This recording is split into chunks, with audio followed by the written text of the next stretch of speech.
মাননীয় প্রধানমন্ত্রী চান যে হজ প্যাকেজটা কম হোক, হজ যাত্রীদের সুবিধা বেশি হোক এবং তাদের কোনো ধরনের অসুবিধা না হোক। পর্যটন থেকে আগামীবারও আপনার হজের যে যাত্রীদের খাবার সেবার মান এটিকে বাড়িয়ে দেওয়া হবে এবং দাম আপনার লাভ না করে যেভাবে মাননীয় প্রধানমন্ত্রী বলেছিলেন আমরা সেই দামটা ওইভাবেই রাখবো এবং খাবার মান উন্নত করার চেষ্টা করব।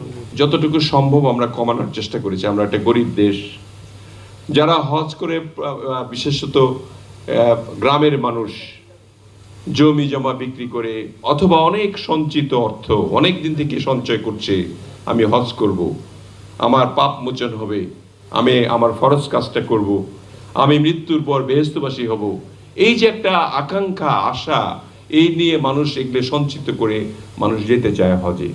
আপনাদের সামনে বলতে চাই, এটা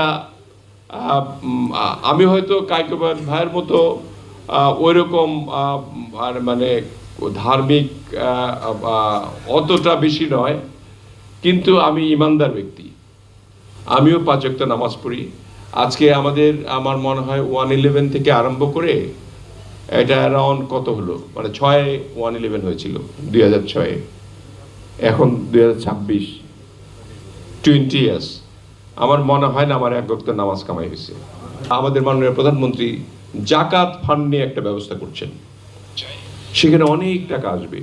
আসলে তো আমাদের আগে এগুলি চিন্তা করে নাই কেউ।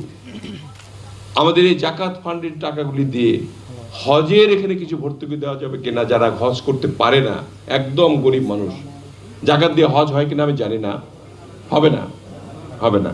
আচ্ছা, যদি না হয় সেটা দিয়েও যদি গরিবের উপকার করা যায়, সেটাও কিন্তু তিনি চিন্তা করছেন। ধর্ম সচিবকে বলতে চাই যে 62 কোটি টাকা যে আছে এটা দয়া করে দিয়ে দেন, তাদের রেখে কি লাভ? এই টাকা তো আপনারও না, মানে তাদের টাকা, তাদের কষ্ট, দ্রুত টাকাটা দেন। তারা তাহলে একটু কষ্ট যাতে হাজিদের কম হয়, তারা চেষ্টা করবে বেশি। আবার আরেকটা ব্যাপার আছে যে এই যে হাব গঠিত হয়েছে, আমার জানা মতে এটা যাতে হাব এজেন্সির যারা মেম্বার্স, তাদেরকে তো একটু কোটা ভাগ করে দেওয়ার কথা ছিল, যাতে সবাই পায় আর কি। আমি শুনলাম যে অনেক এজেন্সি তারা কোনো হাজি পায় না।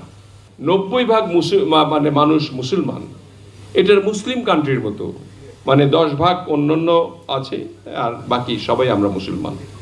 আমাদের এরকম যাতে সুদৃঢ় ঐক্য হয় যে ইমানকে আমরা নষ্ট করব না।